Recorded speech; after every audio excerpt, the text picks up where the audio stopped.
Hello there.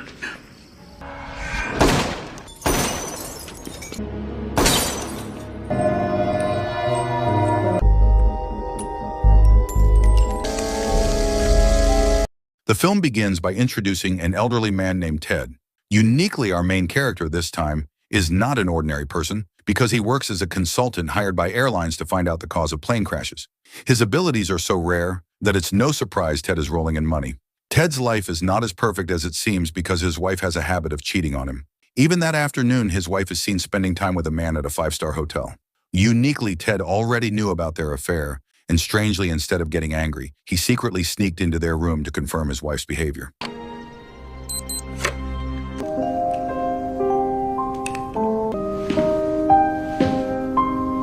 After being satisfied to spend time with his mistress, Ted's wife named Jennifer returned to a spacious house like a palace. Unfortunately, even though all her wishes have been fulfilled, she is still playing with fire behind her husband. Here Ted is pretending to be stupid, and he is still trying to fix his household by confessing his feelings to Jennifer. Unfortunately, the words of love were always responded with cynicism, as if she was sick of having a husband who had entering the elderly age. I think I can do one of these tonight. I love you. I know. Unable to stand her behavior any longer, Ted exposed his wife's affair and ended their marriage by firing a single shot.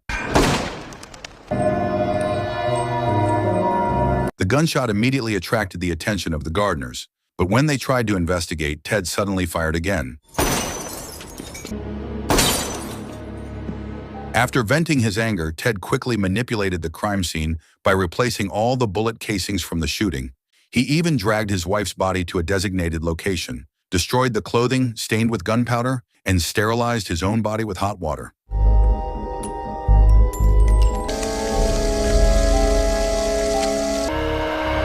The gardeners immediately reported the incident to the police because they thought Ted was being held hostage by robbers. So not long after that, a detective and negotiator named Rob was sent to rescue him. Uniquely, Rob turned out to be Jennifer's lover, and so far Rob had no idea that the house he was going to enter belonged to his lover, because every time they met, Jennifer always hid her real identity. Who is this? My name is Lieutenant Robert Nunnally. I'm a home.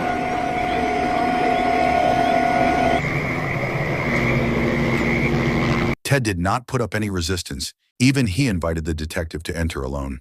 But of course, because he was worried that this was a trap, he asked Ted to put down his weapon.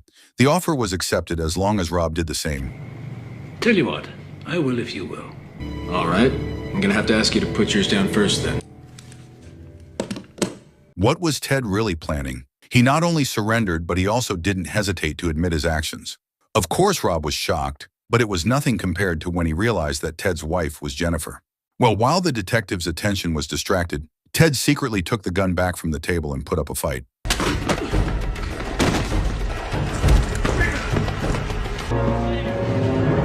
It turned out that the shot didn't kill Jennifer, but the serious injury still left her in a coma. Rob looked very angry and even warned his colleague to be allowed to interrogate the person who had injured his girlfriend.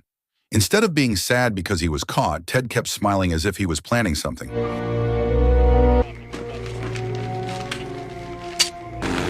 The story shifts for a moment to introduce a young and intelligent prosecutor named Willie. So far, he has won almost all of his cases, so it is not surprising that one of the top law firms in America wants to recruit him. His talent is so great that his own boss, Joe, once warned Willie not to switch professions to become a lawyer, because all his abilities are very useful in upholding justice. Unfortunately, this advice could not change his decision. In the afternoon, Willie wants to go to a party at his new place of work, but his best friend suddenly calls and asks him to handle the attempted murder case that Ted did yesterday. At first, the offer he wanted to reject, considering that soon his work period would end, but his friend insisted by saying this case was very easy to win because the evidence was complete. Even the perpetrator had given official recognition. It's a real confession. Spontaneous and signed. While wearing a tuxedo for the party tonight, Willie also took the time to stop by the court to attend the opening hearing. Uniquely, despite his wealth, Ted refused to hire a lawyer. Even at that time, he immediately fired the lawyer that the government had provided for him. This decision surprised both the judge and the prosecutor. To represent myself. I can have a moment with my client. I'm not your client, try and keep up with you. Be aware that lack of counsel will not be grounds for an appeal. Generally, when someone has confessed to a crime, they will no longer request that the case be resolved through a jury system. Strangely, this did not apply to Ted, and because of this decision, Willie wanted to withdraw because the trial would certainly take a long time. But considering all the evidence was already in the hands of the police, he felt there was no harm in winning one more case before leaving his profession as a prosecutor. Why not? As he was about to leave, Willie was suddenly approached by Detective Rob, whose arrival was none other than to warn him not to underestimate his opponent this time. However, he ignored all the warnings because he was already late for the event tonight. Shortly thereafter, Rob's warning came true when Willie suddenly received a call from his colleague in the police force. The detective handling the case named Flores said that the gun that had been suspected as the murder weapon had never been fired. It was in mint condition, having been purchased just a month ago. Even more strangely, all the bullet casings found at the crime scene also did not match the ones Ted had purchased. It could be said that one of their pieces of evidence was now flawed and could no longer be brought to trial. That night, in the middle of the party, Willie met his future boss named Nikki. From the first glance, he immediately put his heart into her, and with his cool, the young prosecutor did not hesitate to show his feelings in front of many people. The next day, the police tried to search Ted's house again for evidence of another attempted murder, because Willie and Detective Flores believe the perpetrator is still hiding his attempted murder weapon there. Unfortunately, despite searching everywhere, the results were still nil. The guy's screwing with us. He's stacking the deck. The gun is in this house. But we're watching the house, and he never came out. Even though various oddities had emerged, Willie still underestimated the case because he felt that at least there was still other evidence. As a result, he preferred to spend time with Nikki that afternoon. In short, a few hours later, Willie suddenly received a package containing documents for tomorrow's trial. Willie had originally sent the documents to Ted, so Ted could prepare his defense before the jury, but hilariously, they were returned scribbled on. Curious about his behavior, Willie immediately went to see him in prison. Ted seemed to dominate the meeting, even though it should have been the other way around. He even started talking about Willie's personal life as he was busy planning his career as a lawyer. Of course, Willie was surprised at how Ted had gotten this information. It turned out that since the last time they met, Ted had secretly hired a private investigator to dig into Willie's life, and legally that was perfectly legal. Ted was very confident that he would be acquitted of all charges, and therefore, rather than let his opponent feel defeated, he offered Willie to switch sides and become his lawyer. Of course, his words were considered like a daydream. After all, even though the attempted murder weapon had not been found, at least the police still had Ted's official confession from yesterday. I'll pay you lots of money. Are you out of your mind? Thank you for your offer. I'm gonna stay right where I am. Fine hairline cracks. You're a winner, Willie. Well, I guess the joke's on me then, isn't it? The next day, the trial was held, and Willie began to present witnesses, starting with the gardener that Ted had employed at his house. Willie slowly led the opinion to convince the jury that when the attempted murder occurred, the only person next to Jennifer was Ted. However, Ted responded to the accusation very casually. Even the trial judge was surprised to see Ted's attitude, who had been busy drawing. Mr. Crawford, Yes, Your Honor. Oh, no. No questions. Because the murder weapon had not been found, Willie tried to send the next witnesses to give the same statement as the gardener. And once all the jurors began to side with him, he called Detective Rob as the closing witness because Rob was the one who heard Ted's confession yesterday. Well, this was the moment Ted had been waiting for. He suddenly interrupted and stated that according to the law, Rob's testimony could not be accepted in court because he was the victim's lover, so his judgment was considered biased. Everyone was shocked, including Rob, who did not expect Ted to know his secret. Fucking the victim. But, I don't know, maybe I'm wrong. Willie felt like he was being played, but Ted said it wasn't his fault because, as a prosecutor, it was his job to ensure the credibility of every witness brought to trial. The situation heated up when Ted admitted that Rob had forced him to sign a confession letter yesterday. It was undeniable that he was present during the interrogation, and legally this was a serious violation, because a police officer who was romantically involved with the victim should not have been allowed to handle this case. At that moment, the judge immediately invalidated that piece of evidence, and if the police failed to find new evidence, Ted could be acquitted of all charges. The incident was truly embarrassing for Willie. How could a prosecutor who had almost never lost a case suddenly be humiliated by someone who had no experience in law? That was why his boss was so angry, even accusing Willie of being careless because he was too busy planning his career move. In the end, Joe decided to remove him from the case. Was a setup. You walked in there unprepared. You were arrogant. But don't worry yourself, Willie. We'll clean up after you. The problem was that word of the incident had already reached the leadership at his new office, and they were about to withdraw the job offer. Fortunately, Nicky stood up for him and insisted on hiring Willie, but in return, Willie was no longer allowed to handle the case. The main reason Nicky was willing to make this sacrifice was because she secretly had feelings for him, and that night the two of them even slept together. Upon returning home, Willie suddenly received a mysterious package that upon opening turned out to contain an eggshell, and he immediately realized where the package came from.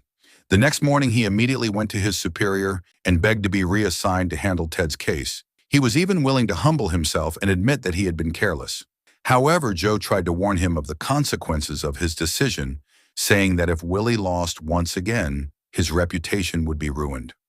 Joe's words slowly became true because after searching for the second time, the police still had not managed to find the gun that Ted used yesterday. The stubborn Willie insisted that the police comb the house again because according to his information after firing the shot, Ted did not leave his residence at all. On the other hand, due to his shame being exposed, Rob's household and career were immediately destroyed, and it turned out that he had a wife all this time, even a child. Willie came to him for no other reason than to ask how Rob could not realize that Ted was the husband of his mistress. And finally, Rob began to tell that every week he and Jennifer agreed to meet at the same place and time. Each of them was not allowed to say their real names, but who would have thought that stupid rule was successfully discovered by Ted and used in yesterday's trial? You were stupid. Okay, there was no way for me to know that he knew. From there, Willie tried to stop by the hotel where Jennifer and Rob usually used as a place to have an affair, and after looking closely, he managed to realize that there was a CCTV there. He immediately asked for the recording, hoping to get a new clue. That afternoon, Willie also tried to stop by Ted's office, certainly with the intention of getting a new clue. But suddenly the phone rang, and it turned out that Ted had already discovered the movement. Hey, Willie, old sport. Have you got everything you need, Willie? Would you like some coffee? What's the matter, Willie? Aren't we friends anymore? Ted seemed to be able to read his opponent's moves, which confused Willie, and he finally realized 100% that all of this had been planned by Ted from the start. The frustration peaked when the police tried to search Ted's residence again, but still couldn't find the attempted murder weapon. Space, headed I feared toward. In fact, Willie was so desperate that he went to the hospital hoping Jennifer would wake up from her coma. Optimism then emerged because her eyelids and fingers wouldn't stop moving. However, the doctor on duty there said that it happened because her brain function was already damaged. Actually, there was no hope for her to recover, and even if she did wake up, it was certain that Jennifer would lose her memory.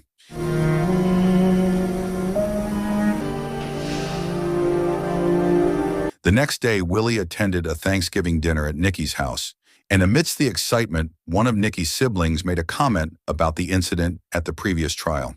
Feeling slighted, Willie immediately defended himself, claiming he would win the case. However, this contradicted his promise, and it was no wonder Nicky flew into a rage. Everyone knew this case was a trap, and that's why Nicky warned Willie to tone down his ego or his career would be over. But it's no use advising a stubborn person. In short, upon returning home, Willie was suddenly approached by Detective Rob, who had come there to offer a solution. He suggested that instead of exhausting himself searching for the murder weapon, they could simply manipulate the evidence. Moreover, everyone already knew that Ted was guilty. I know a guy in the evidence room, and he give us a ballistic match, and we'll have our gun. Go home. What else you got, Willie? The CCTV footage from the motel yesterday was finally obtained by Willie. Unfortunately, it wasn't enough to be used as evidence, because what Ted did there was legal. Detective Flores said that this was valid evidence, because after seeing his wife cheating on him, Ted might have been provoked into firing the gun. However, Willie considered that the footage did not show any conflict, so it would be useless if presented to the judge. With my gun, and you're the one that let Nunnally take the confession. That night when Willie was almost desperate, Rob suddenly called and said that he had secretly planted fake evidence in Ted's yard the day before. If Willie really wanted to win this case, he could simply pretend to find it. The offer was certainly quite tempting, especially since the trial was the next day. Before leaving for court, Willie summoned his secretary into the room. If there was no other way to win the trial, he planned to use the fake evidence. As soon as his phone rang, Mona had to rush into the courtroom and pretend the police had just found the murder weapon used by Ted. The reporters were eagerly awaiting the outcome of the case because Willie's career was at stake. Just as the trial began, Ted suddenly interrupted, saying that he had been investigating various articles over the past week and that, legally, the prosecutors should not be able to hold him any longer unless they found new evidence. Mr. Crawford. I move for a judgment of acquittal. It doesn't have any actual evidence proving that I did anything. Mr. Beecham, have you any new evidence? Willie was speechless and asked for time to check his cell phone. There was no other way to win this case except by pretending to have found the murder weapon, and when he was about to play dirty, he suddenly canceled Rob's suggestion of false evidence. Willie was an idealist, and even though he had clearly been framed, he still didn't dare to play dirty. As a result, the judge immediately dismissed the case, which resulted in Ted being declared free, and the decision had a big impact on many people, one of whom was Rob. That's why not long after the trial ended, gunshots were heard, and it turned out that Rob finally chose to commit suicide. Rob, seemingly unable to bear the shame any longer after the court declared Ted innocent, ultimately decided to take his own life. Seeing this, Ted simply smiled broadly, satisfied that his goal had been achieved. After being declared free, the police also immediately returned the weapons confiscated the day before.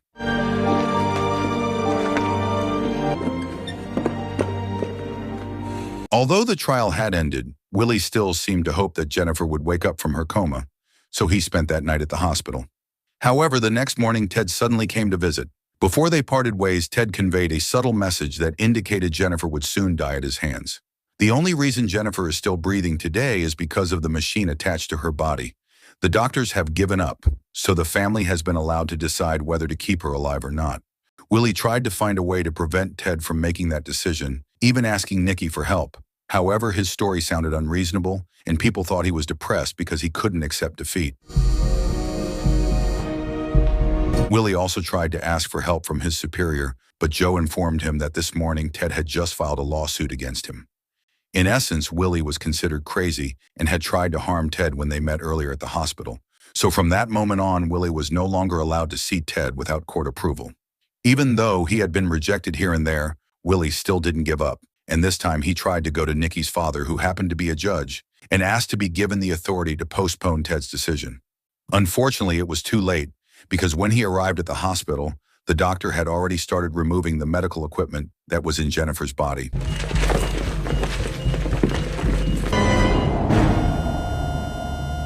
A few days later, Joe visited Willie's residence and asked him to return to work at the prosecutor's office. Yes, yesterday's incident had destroyed his reputation, and rather than face the shame, he preferred to take early retirement.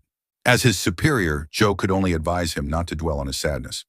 Until now, Willie was still watching yesterday's CCTV footage because he was very curious about Ted's real purpose for coming to the hotel. If he already knew that his wife was having an affair, why did Ted sneak into the hotel room?